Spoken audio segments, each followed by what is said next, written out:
Kylian Mbappé, considéré comme un futur ballon d'or, a réussi à devenir l'idole d'un pays entier. À lui seul, il a été capable de nous ramener une coupe du monde, mais surtout de constamment nous faire rêver. Le gamin de Bondy a tout réussi. Vu comme le meilleur joueur du monde, il le prouve tous les jours sur les terrains. Aujourd'hui, je te propose de plonger avec moi dans le parcours de l'un des joueurs les plus talentueux de l'histoire.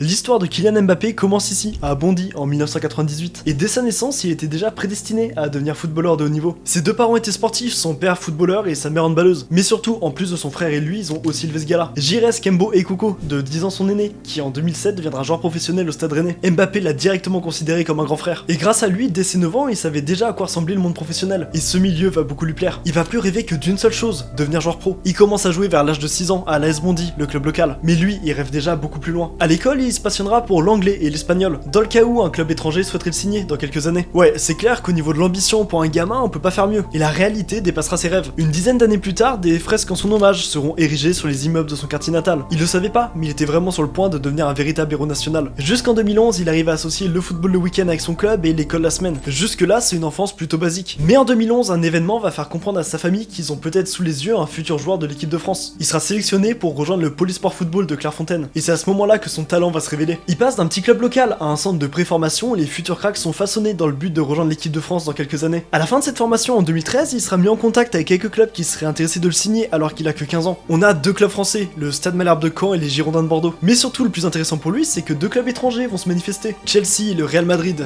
Oui, ils étaient déjà sur le dossier. Mais au final, malgré un accord de principe avec Caen, à la dernière minute, le centre de formation de Monaco manifeste son intérêt et essaye de l'arracher au club normand. Et au final, à la surprise générale, Mbappé rejoint le centre de formation monégasque. Et c'est là qu'on se rend compte de l'importance de surveiller les jeunes joueurs. À une signature presse, c'était peut-être le Stade Malherbe de Caen qui pouvait vendre Mbappé au PSG quelques années plus tard pour 180 millions d'euros. Il sera très vite surclassé et même face à des adversaires plus âgés que lui, il aura aucun mal pour faire parler son talent sur la pelouse. Lors du début de la saison 2015-2016, avec les U19, il va commencer en inscrivant 3 doublés en 3 matchs. Les dirigeants comprennent qu'ils ont sous leurs yeux un vrai crack. Et quelques jours plus tard, il sera promu dans l'équipe réserve de Monaco. Clairement, il a speedrun le centre de formation. On est alors en 2015 et Mbappé va marquer les esprits. Malgré le fait qu'il soit concentré sur ses études, il arrivera tout de même à réussir ses matchs et à faire parler de lui. Après de très bonnes prestations en réserve, il va griller la priorité aux joueurs qui sont là depuis plusieurs mois. Et à 16 ans, le 2 novembre 2015, il va entrer pour son premier match professionnel en Ligue 1 face au Stade Malherbe de Caen. Il devient alors le plus jeune joueur monégasque à entrer en match officiel. Il bat alors le record qui date de 1994 d'un certain Thierry Henry. Mais il va voler un second record à Thierry Henry, celui du plus jeune buteur de l'histoire du club. On est le 30 février 2016. Monaco affronte les Stacks et lors du temps additionnel, il inscrira son premier but d'un petit plat du pied. À la fin de sa première saison, il aura participé à 11 matchs pour un but et une passe D. En soi, il a pas vraiment brillé, mais Monaco veut clairement pas prendre le risque de le laisser partir. Ils savent que même si aujourd'hui il est pas exceptionnel, c'est normal, il est encore très jeune, mais il a énormément de potentiel. En 2016, il signe un contrat, le lien avec le club jusqu'en 2019. Et heureusement qu'il a signé ce contrat pour les Monégasques, car peu de temps après, Manchester City a senti la bonne occasion. Ils vont tenter de le faire venir en échange de 40 millions d'euros. Monaco refuse évidemment l'offre et compte sur Mbappé pour la saison prochaine. Et c'est certainement le meilleur choix de l'histoire du club. Lors de cette saison, il inscrira un triplé face à Metz, et une dizaine de jours plus tard, son premier but en Ligue des Champions face à Manchester City. But qui d'ailleurs aura son importance. Lors du match retour, Monaco réalisera une superbe remontada et parviendra à se qualifier en quart de finale. À l'image de Yamin Lamal, Mbappé va participer à un quart de finale de Ligue des Champions alors qu'il a que 17 ans. Et ce quart de finale ne l'a absolument pas intimidé. Il parviendra à inscrire 3 buts et à porter son équipe jusqu'en demi-finale face à la Juventus. L'histoire était belle pour un gamin même pas encore majeur. Mais pour lui, c'était impossible d'offrir une finale à son équipe. Malgré un but d'Mbappé, le parcours de Monaco s'arrêtera là. Après cette déception, les Monégasques vont quand même réussir à se consoler en Ligue 1. Ils réussiront à devenir champions, chose qui n'était pas arrivée depuis 2000. Et Mbappé n'y est clairement pas pour rien. Lors de cette saison, il aura été décisif 42 fois en 46 matchs. C'est stratosphérique pour un si jeune joueur. Mais à l'été 2017, tous les clubs européens veulent se l'arracher. T'en as 3 qui sont bien placés pour le récupérer. Manchester City, qui a pas digéré son élimination en Ligue des Champions. Le Real Madrid et le Paris Saint-Germain. Oui, Madrid et City sont de retour, ils veulent pas lâcher l'affaire. Monaco essayera de le pousser vers Madrid, mais il refusera. Lui préfère aller jouer à Paris. Mais avant que Paris n'achète Mbappé, faut que je te raconte quelque chose. La carrière d'Mbappé a bien failli s'arrêter très tôt. Et tout ça à cause de lui, Bruno Irles.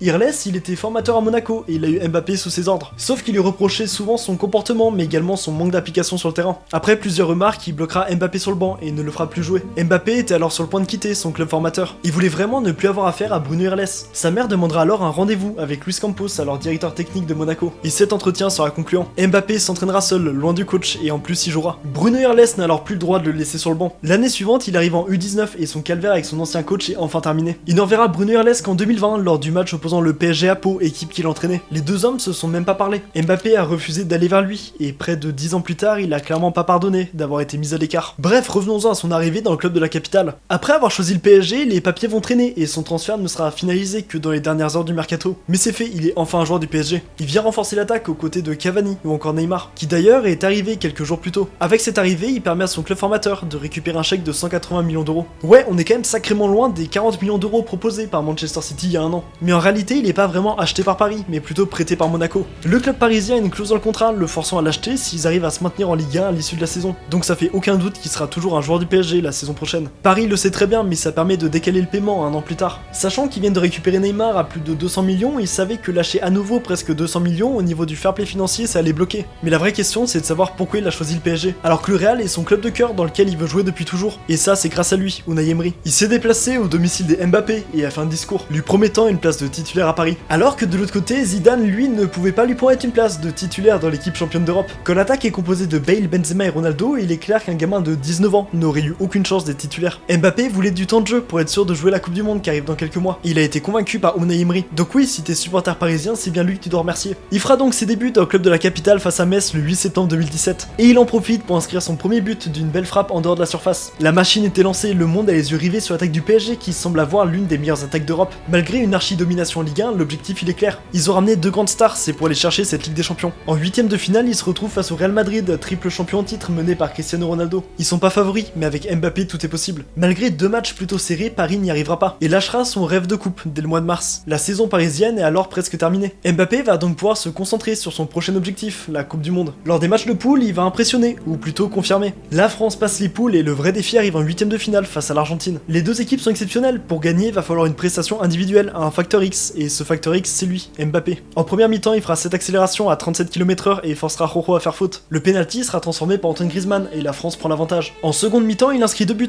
Avec le penalty obtenu, il sera décisif sur 3 des 4 buts français. Lors des quarts et des demi-finales, il marque pas, mais son impact sur le terrain était phénoménal. Après avoir éliminé l'Uruguay et la Belgique, la France arrive en finale face à l'outsider de la compétition, la Croatie. Mbappé en profitera pour réaliser une masterclass. Il va inscrire un but de 25 mètres et permettre de sceller la victoire de la France. Alors c'est fait, la France est championne du monde. Et c'est en grande partie grâce à lui. Le collectif a été exceptionnel, mais sans lui on passe même pas les huitièmes et n'aurions pas eu la deuxième étoile. Il commence alors à être considéré comme le meilleur joueur au monde et comme la relève de Messi et Ronaldo. Il sera alors validé par Pelé qui déclare que si Mbappé continue d'égaler tous ses records, il sera obligé de dépoussiérer ses crampons. Une fois de retour dans son club, le champion du monde prouve qu'il a absolument tout pour devenir l'un des meilleurs joueurs de l'histoire. Il a que 19 ans, mais il a déjà accompli bien plus que certains joueurs dans l'ensemble de leur carrière. À ce moment-là, il est déjà entré dans l'histoire de l'équipe de France, mais aussi celle du PSG. Avec Paris, il va enchaîner les matchs de folie. Mais celui qui symbolise le mieux son talent, c'est clairement celui-ci, face à Lyon, le 7 octobre 2018. On parle souvent du quintuplé de Lewandowski en 9 minutes. Mais aujourd'hui, on entend très peu parler du quadruplé d'Mbappé en 13 minutes. Il aura 4 occasions et fera preuve d'un sang-froid légendaire face au but. Après cette Coupe du Monde, Mbappé retrouve son objectif initial, la Ligue des Champions. Mais malheureusement, ce sera toujours pas la bonne pour le PSG. Malgré une victoire 2-0 au match aller, ils seront éliminés face à Manchester United sur un penalty litigieux à la 94e minute. Cette saison 2018-2019, malgré une élimination en 8ème de finale de Ligue des Champions, il brillera avec le PSG en Ligue 1. Il va quand même faire une saison à 39 buts et 17 passes D. Et la saison prochaine, le Graal se rapproche pour les Parisiens. Ils arrivent enfin à atteindre une finale de Ligue des Champions, c'est le moment parfait pour Mbappé de briller. Il a réussi à ramener une Coupe du Monde presque tout seul à son pays. Alors pourquoi pas une Coupe d'Europe à son club? Malheureusement, il aura beaucoup d'occasions, mais aucune ne finira au fond des filets. L'équipe parisienne aura beaucoup de mal face à un Bayern dominateur et n'auront d'autre choix que de s'incliner. Le PSG vit un nouvel échec. Après tout l'argent investi, les travaux réalisés par Tourelle et la qualité de l'effectif, le PSG semble maudit. C'est alors que les premières rumeurs l'envoyant au Real Madrid commencent à arriver. Certains pensent qu'il va partir au mercato estival, d'autres dans quelques saisons, mais ce qu'on savait pas, c'est que c'était que le début de l'un des plus longs transferts de l'histoire. Paris ne veut clairement pas le lâcher et ils seront prêts à tout pour le garder. Alors ils repousseront les offres une par une et Mbappé restera lié avec la capitale. Les saisons vont passer et se ressembler. Champion de France sauf en 2021, souvent vainqueur de la Coupe de France, mais surtout décevant en Ligue des Champions. Alors la solution se trouve peut-être chez l'un des meilleurs joueurs au monde. Le PSG va ramener Messi et compose la plus grande attaque de l'histoire avec Mbappé, Messi et Neymar. Ok, la meilleure égalité avec la MSN et la BBC. Mais comme je te l'ai dit, les saisons se ressemblent et malgré l'arrivée de Messi, impossible de trouver la solution. Et le problème c'est qu'Mbappé lui veut clairement remporter le Ballon d'Or. Et pour ça, en général, faut remporter la Ligue des Champions.